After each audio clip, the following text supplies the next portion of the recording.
નમસ્કાર મિત્રો, વિડીયોમાં તમારું સ્વાગત છે। જી હા મિત્રો, અત્યારે હાલ મોટા અને મહત્વના સમાચાર સામે આવી રહ્યા છે। તો મિત્રો, સમાચારમાં વાત કરીએ તો સગા માસાએ ભાણીને પોતાના ફાર્મ કંપનીમાં નોકરી આપ્યા બાદ તેની સાથે મરજી વિરુદ્ધ બળાત્કાર ગુજાર્યા બાદ ગર્ભવતી કરી હોવાનો ચોંકાવનારો કિસ્સો સામે આવ્યો છે। જી હા મિત્રો, અત્યારે હાલ મોટા સમાચાર સામે આવી રહ્યા છે।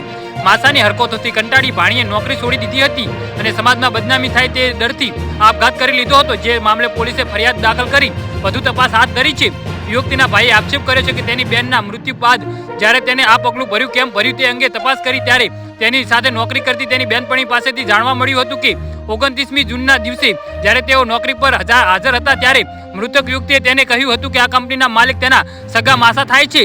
જી હા મિત્રો, અત્યારે હાલ મોટા સમાચાર સામે આવી રહ્યા છે અને જ્યારે તે આ કંપનીમાં નોકરી પર આવી તેના 6 મહિના બાદ તેના માસાએ અવારનવાર જ્યારે એકલી હતી ત્યારે તેને કહેતા હતા કે તું મને ખુશ કરી અને હું તારી લાઈફ બનાવી દઈશ। આવી લાલચ આપીને તેની સાથે શરીર સંબંધ બાંધીને કેળવીને ઓફિસમાં અવારનવાર શરીર સંબંધ બાંધતા હતા।